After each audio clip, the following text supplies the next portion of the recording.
Warahmatullahi wabarakatuh. Waalaikumsalam warahmatullahi wabarakatuh. Innal hamdalillah nahmaduhu wa nasta'inuhu wa nastaghfiruhu wa na'udzu billahi min syururi anfusina wa min sayyiati a'malina may yahdihillahu fala mudilla lahu wa may yudlil fala hadiyalah. Rabbi shrah li sadri wa yassir li amri wahlul 'uqdatam min lisani yafqahu qawli amma ba'd. Yang terhormat dan yang kami hormati Bapak Dr. C.C. Wahyu Hairudin, MPD sebagai dosen mata kuliah pengembangan evaluasi pembelajaran PAI.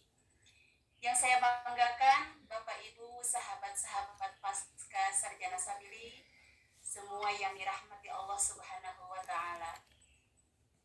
Seraya memanjatkan puji serta syukur kehadirat Allah Subhanahu wa taala. Alhamdulillah pada kesempatan siang ini kita semua masih diberi usia serta dalam keadaan sehat walafiat. Salawat beserta salam senantiasa kita haturkan kepada baginda alam sang revolusioner Islam Muhammad Sallallahu Alaihi Wasallam. Bapak Ibu sahabat pasca sabili semuanya, kami dari kelompok 1 insya Allah akan berbagi ilmu atau akan mempresentasikan materi dengan judul konsep rubrik dan pengembangan. Di forum ini kita akan sama-sama berdiskusi tentang materi yang akan dipaparkan dari kelompok kami. Di antaranya kelompok kami yaitu ada Bunda Herawati Slides. Selanjutnya ada rekan kami Kang Supriyadi Alamsyah. Selanjutnya juga ada Kang Hengki Kitama. Selanjutnya ada Teh Ajeng Puspitasari, dan selanjutnya ada Teh Yani Kurniawati. Dan selanjutnya saya sendiri. Mohon maaf apabila ada kesalahan dalam penyebutan nama. Baiklah Bapak Ibu yang dirahmati Allah, sahabat-sahabat pasca sabili semuanya.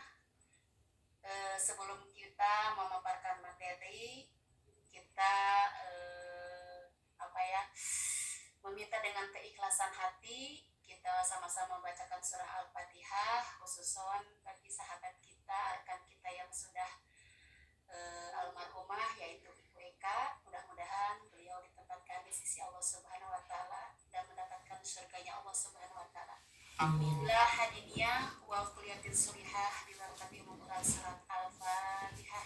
A'udzubillahiminasyaitonirrajim. Bismillahirrahmanirrahim.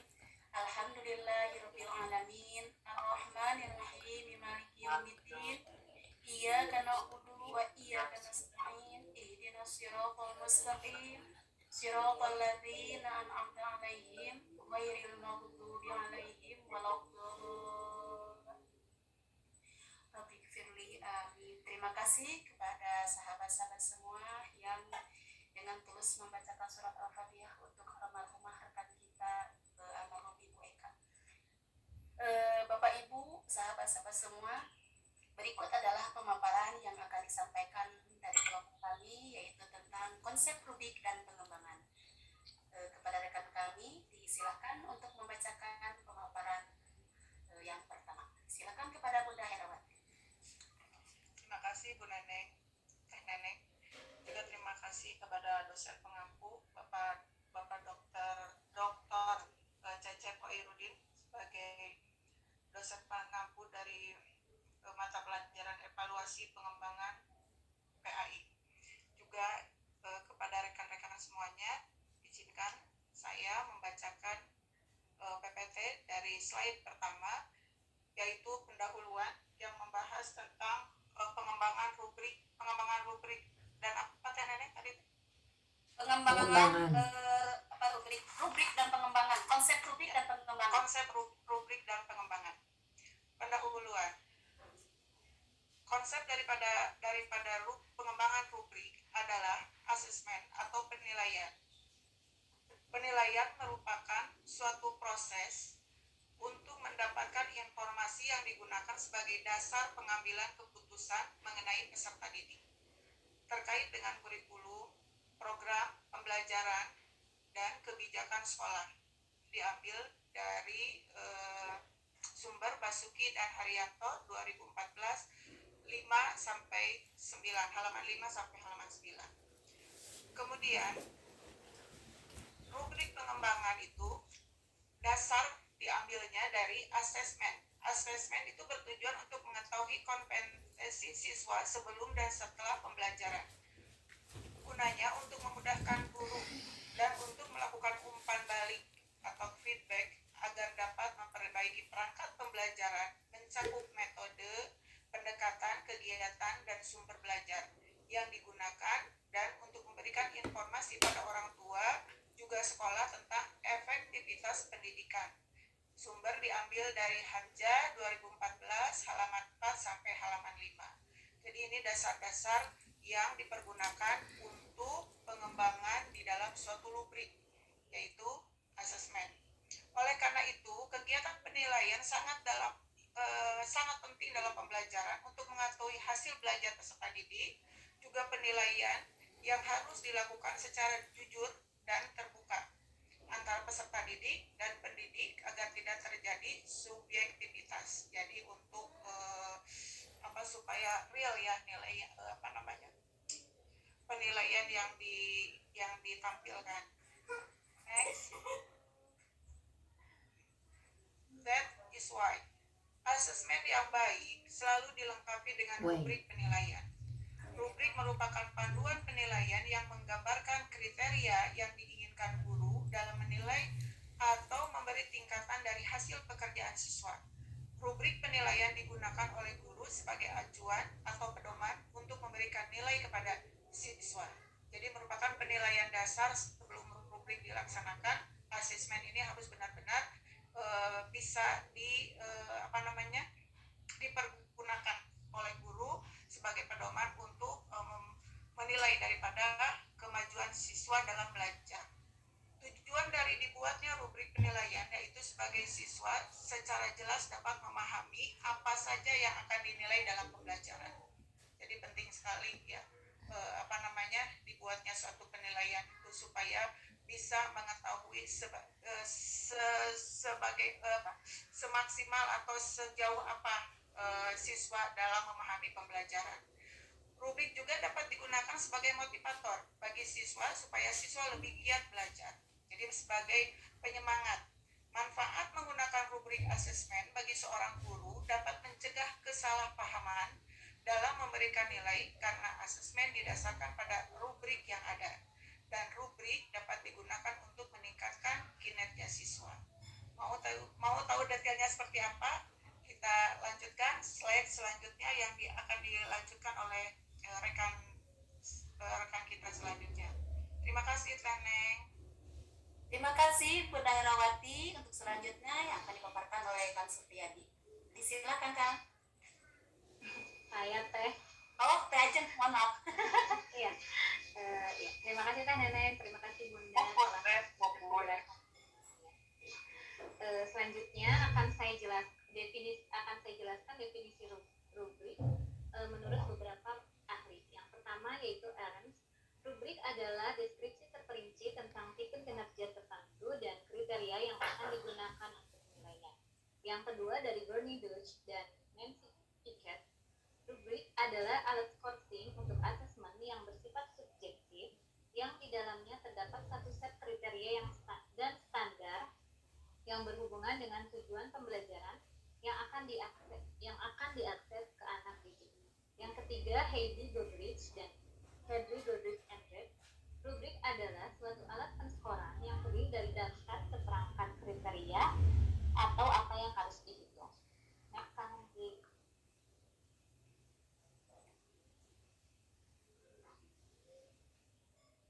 setelah tadi kita lihat definisi dari beberapa ahli, rubrik dapat didefinisikan sebagai suatu panduan bagi fasilitator pembelajaran untuk melakukan penilaian yang konsisten dan dapat dipertanggungjawabkan terhadap mutu pekerjaan siswa atau mahasiswa.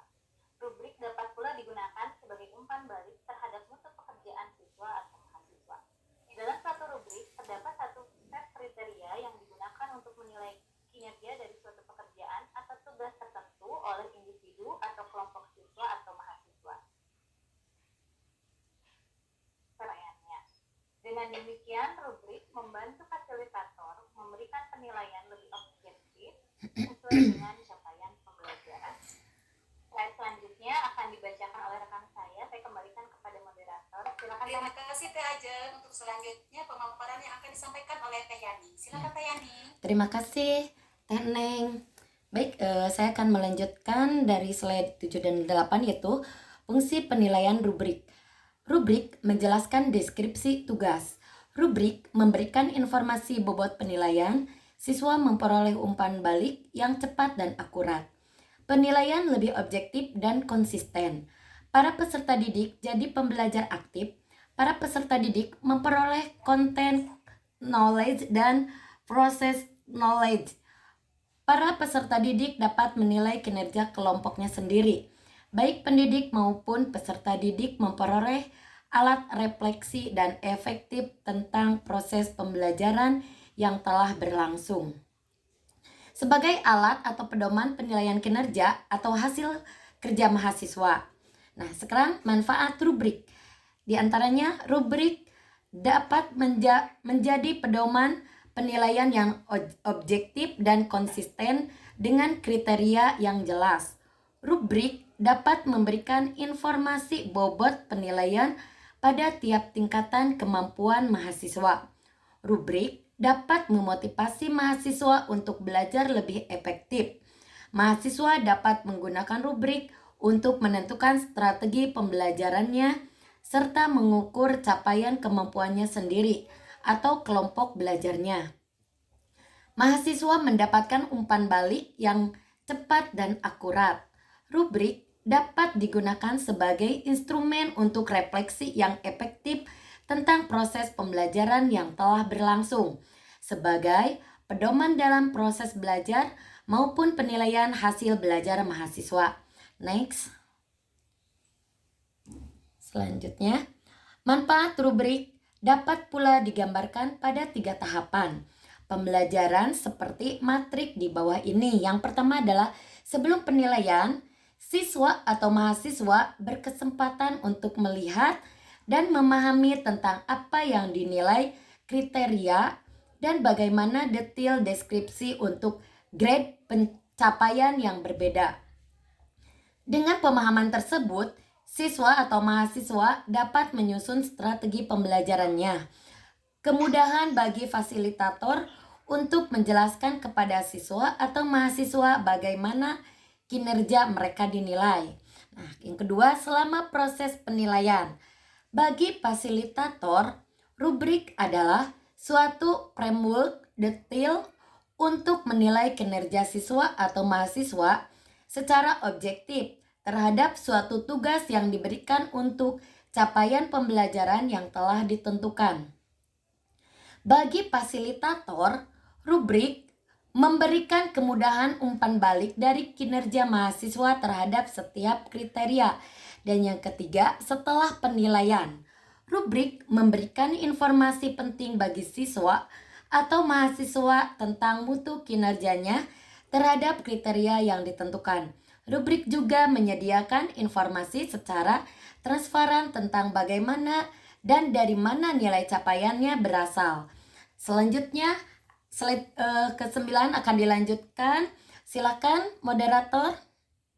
Terima kasih Teh Yani telah memaparkan dari slide 7 sampai 8. Untuk selanjutnya slide 9 sampai dengan 10 yang akan dipaparkan oleh Kang Supriyadi. Silakan. Terima kasih Teh Neneng atas waktunya. Baik, saya akan melanjutkan pemaparan. Setiap perencanaan, rubrik penilaian harus melalui beberapa tahapan atau langkah yang memang sesuai dengan prosedur yang ada. Agar rubrik pensyukuran yang dirancang bersifat valid dan dapat diterapkan. Langkah-langkah perancangan rubrik pensyukuran hanya sebagai panduan agar rubrik yang dihasilkan bersifat valid dan layak. Namun, untuk keberhasilan perancangan ditentukan oleh kesesuaian antara tujuan yang diinginkan dengan rubrik pensyukuran yang dikembangkan. Langkah-langkah apa saja? Yuk kita bahas. Next. Dalam pengembangan rubrik perlu diperhatikan beberapa langkah. menyebutkan bahwa langkah-langkah pengembangan rubrik adalah sebagai berikut. Poin pertama, menentukan konsep, keterampilan atau kinerja yang akan di-asesmen. Selanjutnya, merumuskan atau mendefinisikan dan menentukan urutan konsep atau keterampilan yang akan di-asesmen ke dalam rumusan atau definisi yang menggambarkan aspek kognitif dan aspek kinerja. Poin selanjutnya, menentukan konsep atau keterampilan yang terpenting dalam tugas yang harus di-asesmen. Next, menentukan skala yang akan di-asesmen, mendeskripsikan kinerja mulai dari yang diharapkan sampai dengan kinerja yang tidak diharapkan secara gradual. Deskripsi konsep atau keterampilan kinerja tersebut dapat diikuti dengan memberikan angka pada setiap gradasi atau member deskripsi gradasi. Poin selanjutnya, melakukan uji coba dengan membandingkan kinerja atau hasil kerja dengan rubrik yang telah dikembangkan. Poin selanjutnya, berdasarkan hasil penilaian terhadap kinerja atau hasil kerja dari uji coba tersebut, kemudian dilakukan revisi terhadap deskripsi kinerja maupun konsep dan keterampilan yang akan di-asesmen. Poin selanjutnya, memikirkan kembali tentang skala yang digunakan. Yang terakhir, merevisi skala yang akan digunakan. Selanjutnya, yang termasuk adalah langkah-langkah pengembangan rubrik. Next, Teh Neneng. Terima kasih. Terima kasih Kang Supriyadi yang telah membacakan slide pemaparan dari rubrik tersebut. Selanjutnya akan dipaparkan yang terakhir oleh Kang Hengki. Disilakan. Bismillahirrahmanirrahim. Suratnya jelas ya? Jelas, Kang. Baik. Selanjutnya kita akan bahas mengenai jenis rubrik itu sendiri ya. Ada dua jenis rubrik yang memang dikenal, bahkan sering diimplementasikan. Yang pertama ada analytic rubrics dan yang kedua ada holistic rubrics. Mungkin dari istilah kayaknya asing mungkin ini apa, tetapi kita lihat deh. Kalau kita lihat dari definisi dulu analytic rubrics yang pertama, rubrik ini digunakan untuk melakukan asesmen tugas-tugas yang dapat dibagi ke dalam domain atau kriteria yang mana masing-masing kriteria dapat dilihat secara individu. Jadi memang analytic rubrics ini lebih spesifik dan terpisah gitu ya. Nah, berbeda dengan holistic rubrics, ini digunakan memberikan penilaian terhadap keseluruhan atau holistik ya, terhadap mutu kinerja siswa atau mahasiswa. Ini lebih general lagi dibandingkan dengan analytic rubrics itu sendiri yang lebih spesifik. Kita lihat selanjutnya mengenai contohnya saja ya, biar lebih jelas. Nah, ini Bapak Ibu sekalian, kalau dilihat dari contohnya, ya Bapak Ibu mungkin sudah nggak aneh ya dengan elemen dari analytic rubrics ya, dari metrik yang saya tayangkan ini. Kita lihat beberapa kriteria domain yang sering kita buat dalam penilaian ya, siswa di sekolah atau mungkin di kampus oleh dosen gitu ya. Dari mulai bagaimana kita lihat membuat kriteria atau domain tertentu, aspek penilaian tertentu, jika aspek sikap gitu ya, kita lihat dari mulai mungkin kriteria A, B, C, dan D-nya itu jelas yang berkaitan dengan sikap, lalu level kinerja 1, 2, dan 3 atau skor di penilaian yang berhubungan dengan aspek sikap ini. Kemudian juga bobot nilai per kriteria, itu tentunya kita yang mengetahui untuk menentukan bobot nilai yang digunakan. Kemudian juga hasil penilaian per kriteria. Nah, lebih jelasnya lagi ya, kalau kita implementasikan dalam rubriknya, nah ini beginilah kurang lebihnya ya isinya. Contoh ini bisa nilai presentasi mahasiswa gitu ya. Misalnya Pak Cecep menilai presentasi kita melalui rubrik seperti ini.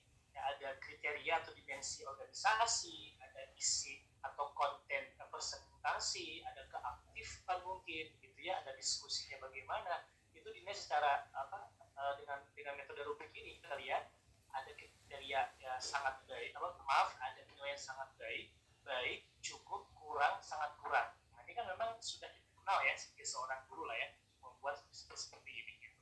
Jadi ini termasuk analitik rubrik. Ya, ini yang contoh rubrik holistik ya. Dapat dilihat dari gadget ini dari Ibu sekalian. Ini lebih umum dari yang sebelumnya. Ini kita seringkali misalnya ada project mengisi raport ya, raport saat ini kan membutuhkan rubrik holistik ya. Nah, kan kita lihat dari grade capaian, dari skor nilai dan deskripsi dari nilai tersebut. Ini memang sudah kita implementasikan bersama. Jadi clear ya Bapak Ibu, clear ya Bapak Ibu ya. Ini kita sudah mengimplementasikan dari rubrik ini. Ya, kemudian yang selanjutnya berbicara masalah variasi pengembangan rubrik itu sendiri. Kita lihat memang sebetulnya kalau kita lihat rubrik ini kan yang sering kita gunakan seperti tadi ya, holistic analytic.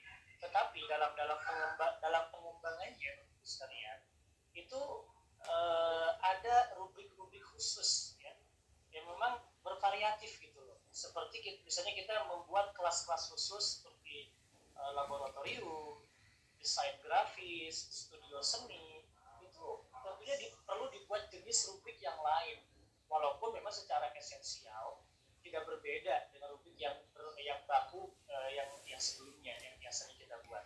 Nah, memang tapi perbedaannya terletak pada proses pengembangan dan isi rubrik itu sendiri dalam menetapkan kegiatan tugas ya. Tentunya variasi-variasi ini kemudian membutuhkan sedikit format ya.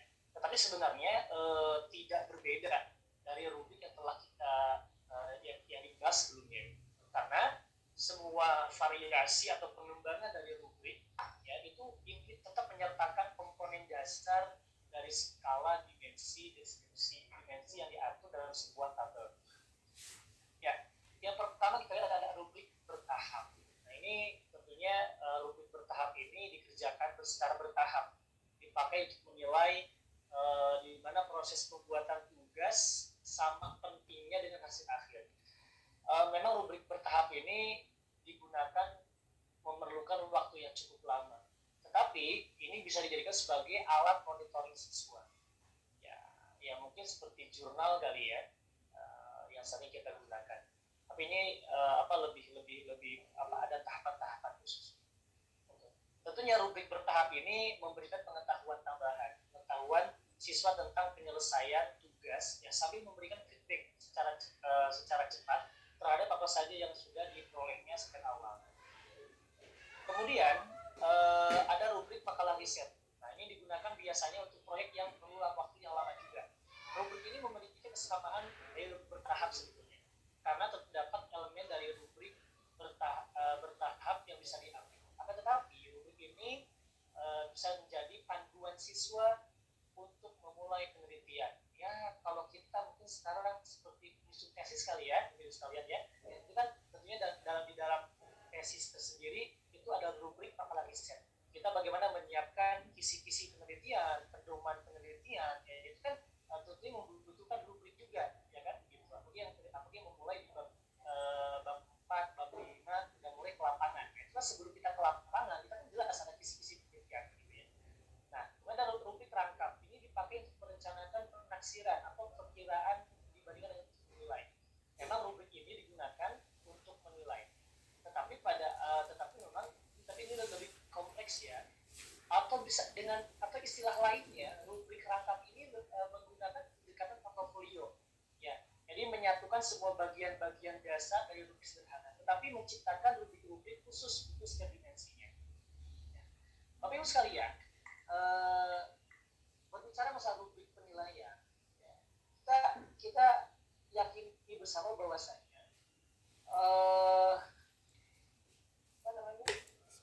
menggunakan rubrik ini sebenarnya untuk memudahkan kita dalam memberikan penilaian. Jadi jelas mengenai kriterianya, membahas mengenai aspek-aspeknya, ya kan? Belum lagi kita lihat dari macam-macam rubrik yang lainnya, ya, dari mulai fungsi dan segala macamnya. Ini ternyata rubrik ini bisa kita lakukan ya untuk mempermudah ya, pekerjaan lebih cepat, karena tidak perlu lagi menuliskan catatan-catatan ekstensif pada setiap makalah-makalah tugas misalnya begitu, atau tugas-tugas siswa kita. Karena hanya dengan mencentang ya, membuat lingkaran pada rubrik atau menuliskan satu atau dua kata pada rubrik itu selesai gitu. Jadi mudah dibaca juga, mudah diamati juga gitu ya. Nah ini jadi kunci dari penilaian rubrik ini adalah cek lingkaran dan kata-kata terpilih untuk mempermudah dan mempercepat proses itu sendiri. Oke, itu mungkin ya Bapak Ibu dari saya. Terima kasih Ya. Kang Egi yang telah memaparkan slide yang terakhir. Mungkin dari pemaparan dari slide pertama sampai dengan slide 14 ini terdapat kesimpulannya itu sebagai berikut. Silakan Kang Egi, kesimpulannya ditampilkan.